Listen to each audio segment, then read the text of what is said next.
Hi friend, আমি Jewel. Welcome to Autodesk Maya class 8। আজকের topic faces, vertices, edges.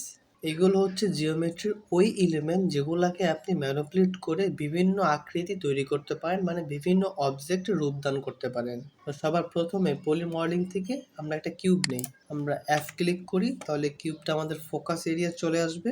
Mouse পয়েন্টে কিউবের উপর এনে আমি যদি মাউসের রাইট বাটনটা ক্লিক করে রাখি তাহলে ঠিক এইরকম একটা উইন্ডো পাবো। এখানে বেশ কিছু অপশন দেওয়া আছে, যেমন edges, vertices, vertices faces, faces multi, ইউভির ভিতরে আরও দুইটা জিনিস আছে। Then object mode. তো সাধারণত আমাদের অবজেক্টগুলো অবজেক্টিভ মোডে থাকে। তো এই পর্বে আমরা শুধুমাত্র তিনটা জিনিস সম্পর্কে জানবো। একটা হচ্ছে এইজ, একটা হচ্ছে ভার্টিসেস, আর একটা হচ্ছে ফেস। তো আমরা প্রথম যদি এইজে যাই তাহলে দেখব এইজ হচ্ছে এই বক্সেরই আশেপাশের লাইনগুলো। এই লাইনগুলোকে এইজ বলা হয়। আমরা যদি এখান থেকে যে কোনো একটা এইজে ক্লিক করি আর আমাদের এখান থেকে মুভ টুল নিয়ে এটাকে আমরা কিন্তু যে কোনো রকম আকৃতি দিতে পারি। আমরা শিফট ক্লিক করে এজগুলোকে মার্ক করতে পারি। আমাদের যে কটা এজ একসাথে মুভ করা বা রোটেট করা দরকার হবে, তখন আমরা মুভ টুল দিয়ে যদি আমরা মুভ করি দেখবো এই চারটা এজ কিন্তু একসাথে মুভ হচ্ছে। আমরা চাইলে এখানে রোটেট টুল দিয়ে এটাকে রোটেটও করতে পারি, স্কেল টুল দিয়ে এটাকে বড় বা ছোট করতে পারি।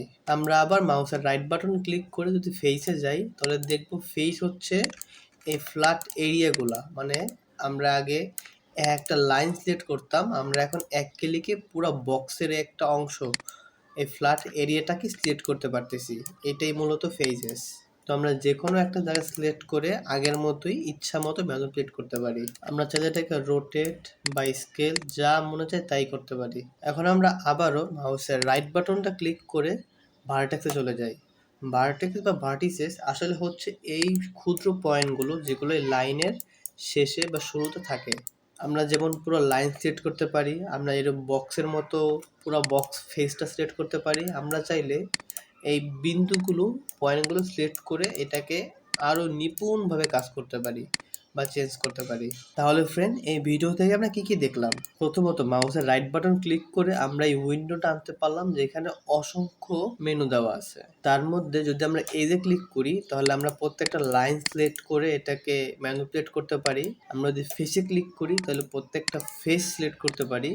আমরা যদি ভার্টিসে ক্লিক করি তাহলে প্রত্যেকটা বিন্দু সিলেক্ট করতে পারি। বিস্তারিত আমরা কোনো একটা মডেল তৈরি করার সময় জানবো। ভিডিওটা ভালো লাগলে অবশ্যই লাইক, কমেন্ট এন্ড শেয়ার করবেন। খুব তাড়াতাড়ি অটোডেস্ক মায়া, সিআর 40, ব্যালেন্ডারের টিউটোরিয়াল চান তাহলে অবশ্যই আমাদের চ্যানেলটা সাবস্ক্রাইব করে রাখবেন। থ্যাংক ইউ ফ্রেন্ড, দেখা হবে নেক্সট ভিডিওতে। খোদা হাফেজ।